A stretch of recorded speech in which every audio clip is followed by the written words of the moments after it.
EcoGraf is an extremely interesting company working on a graphite mine located in Tanzania on the continent of Africa. Moreover, just on their phase 1 mining project in Tanzania, the company hopes to generate $79 million in EBITDA over the first 10 years of this project. And that figure is in comparison to the market cap of just $60 million on the stock market. So if that value proposition doesn't grab your attention, I don't know what will. But before we dive into the business, real quickly, welcome to another episode in my series Graphite Stocks, where I hope to one day have analyzed every single graphite stock on the stock market. That is of course because I am long-term bullish on electric vehicles. Every single EV uses a battery, moreover all the batteries we know of today use graphite. Hence why we are looking at graphite stocks, to try to determine which ones are best for a long-term investment. Today is the 13th episode and today we're looking at EcoGraf, or these ticker symbols.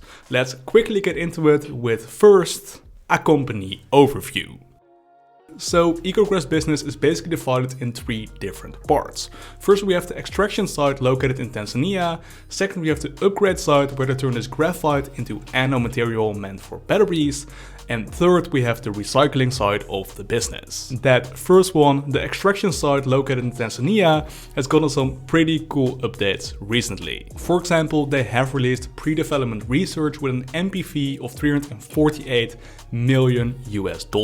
That's what the company needs, just $134 million in pre-production capital cost. That is quite an interesting project. And actually it gives the company an internal rate of return of 36%.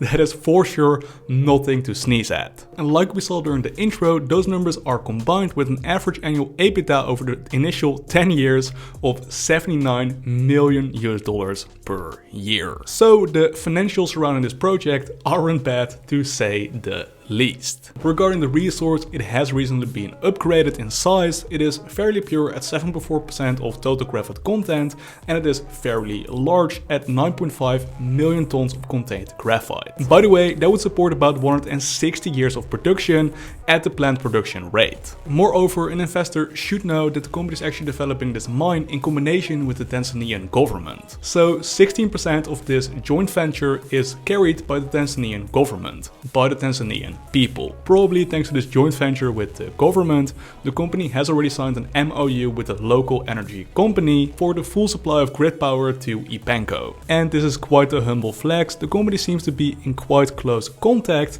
with the president of the country. All that is to say, the Tanzanian government now has a vested interest by getting this project across the starting line, which is the type of assurance any investor loves to see. So that was the first part of the business, the mine in Tanzania. But the company also hopes to produce battery anode facilities all over the freaking world. Currently the company is working on a facility in Western Australia, and it seems that the Australian government is quite excited to help this project, for example with this $40 million expansion loan granted by the Australian government. Currently we don't really know with which timeline the company is working on this battery anode material facility. What we do know, however, is that the company actually already has quite a few of battery anode materials patented and ready to roll out whenever the facility is there. Each of these battery anode materials are tuned for a slightly different use case. That is exciting in my opinion. Now the last part of the business, the recycling part of the business.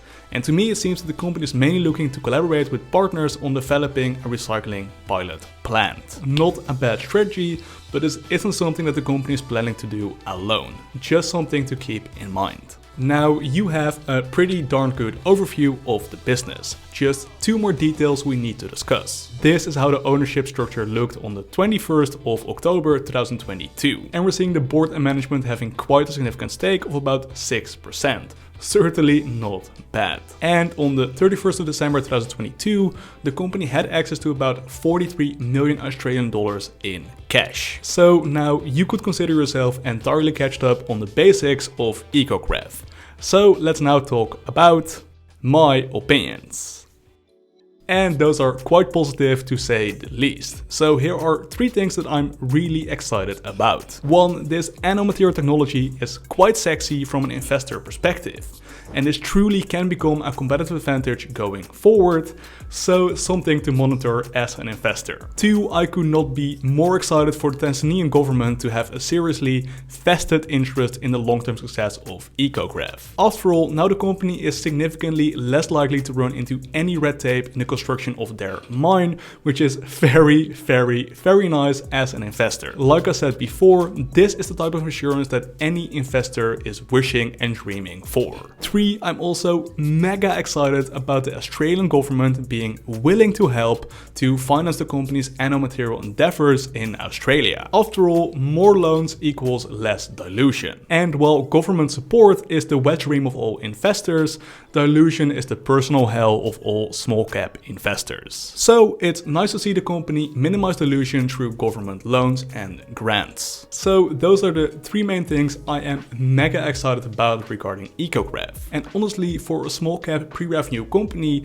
I think each 3 are a serious competitive advantage to have. Now there is of course the other side of the coin. For example, the cash position of 43 million Australian dollars is never going to be enough to finance all of the company's grand plans. So more capital raises in the form of dilution, in the form of grants, and in the form of debt will have to occur. Also, the company does seem to be a bit further out from producing graphite like some of their competitors, like Gratomic from Namibia. But of course, both are to be expected from a pre-producing, pre-revenue junior mining company. And honestly, if the story is good enough, neither of these are a deal breaker. And this updated view on the Tanzanian graphite mine, that is for sure a compelling story. Now, will I personally invest in EcoGraf? Well, this is the closest I've come in putting my hard-earned money into a graphite startup in quite some time. And with that, I of course mean for a long-term investment, not a long-term gamble. To me, these are very different things. An investment is actually something I expect to work out on the long term, and a gamble I actually don't expect to work out, but is more of a long short with a really high potential return. And EcoGraf might actually be a potential candidate for a long-term graphite investment. So that is my opinion, really. A really sick company with some sick competitive advantages. But there are also risks on the short term, and capital is a pretty large one. Now, I'm going to do my personal best to get the management team on this channel, so keep your eyes open for that. And perhaps consider subscribing so you do not miss any of my videos on graphite stocks. Before I sign out, please make sure to comment all your favorite graphite stocks down below. Your suggestions keep this series alive, and it is much appreciated. Now, time for a classic YouTuber disclaimer. While I am a registered financial advisor in the Netherlands, I do not have the legal capacity yet to give anyone investment advice. Therefore, this video and any other video on this YouTube channel can never be taken as financial advice. I cannot be held liable for the losses you make while trading according to my opinions. Please do your own due diligence. And with that said, thank you so much for watching. I love you all. Peace.